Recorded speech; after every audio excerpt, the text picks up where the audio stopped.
point de vue de l'appareil, là, du suivi, du télésuivi, ça va? Oui, oui, impeccable. Il m'avait dit qu'il avait reçu les premières données et tout ça. Les premières données, il n'y a pas de problème. Dans l'ensemble, hein, les données sont bonnes. Donc on se revoit normalement à 1 mois, et puis on se revoit aussi à 50 jours hein, pour faire le point. J'ai un asthme profond depuis la naissance. Pour ce qui est de la Borabande, c'est mon médecin, mon pneumologue, Dr Cornu, qui m'a demandé si j'étais d'accord pour bénéficier de la Borabande. Donc j'ai accepté. Pour moi, ça me rassure. Ça me motive aussi à faire plus d'exercices. Il y a un suivi régulier qui se fait avec un kiné à domicile. Ça n'a pas été compliqué du tout pour moi. Hein.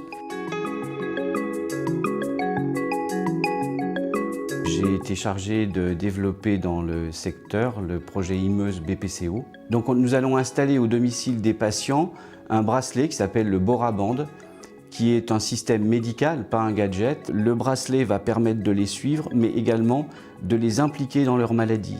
Et tout ça va être communiqué à un centre et le médecin référent aura accès à ces données et pourra surveiller l'état du patient. On va également déléguer une partie de cette tâche à ce qu'on appelle des infirmières case managers. Mon rôle au sein du protocole Imeuse est un rôle de coordination. C'est également de surveiller les remontées de données de patients. Ces remontées sont également suivies par l'équipe de Biosensi avec lequel je suis en contact régulièrement par mail. Je regarde également toutes les séquences qui pourraient être synonymes d'aggravation de la maladie du patient, notamment tout ce qui est diminution d'activité physique, un rythme respiratoire qui s'accélère, une saturation qui diminue. Actuellement, nous avons 11 patients équipés en Boraband. Le but pour la BPCO est d'équiper entre septembre et la fin de l'année une 50aine de patients du bracelet Boraband. Le projet Imeuse comporte également, en dehors de la prise en charge des objets connectés, un parcours de soins, une organisation du parcours de soins avec l'aide d'une plateforme internet qui s'appelle Parceo et qui va permettre de mettre en communication les différents intervenants dans la santé du patient. Ça peut être le médecin généraliste, l'infirmière libérale, le kinésithérapeute, le réseau de soins ADOR qui a en charge l'éducation thérapeutique de ces patients.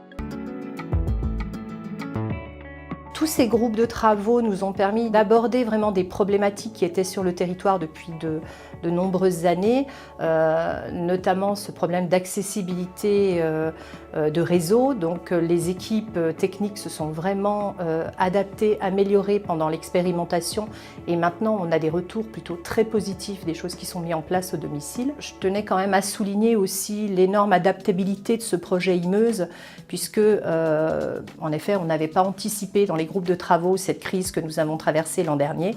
On a travaillé sur les parcours de sortie sous oxygénothérapie pour les patients atteints de Covid. Et là, il nous a semblé évident de pouvoir avoir recours à ce télésuivi, à ces outils pour pouvoir sécuriser ces parcours. Imeuse Santé, pour nous, c'est un appui concret, mais aussi un appui financier pour pouvoir mener tous nos projets numériques sur le territoire. C'est aussi un gain qualitatif pour le patient, qui aura moins de déplacements, qui sera pris en charge à domicile et qui sera pris en charge quand il le faut. Parce que grâce à Imeuse Santé, sur l'ensemble du territoire, nous aurons une chance égale face aux soins.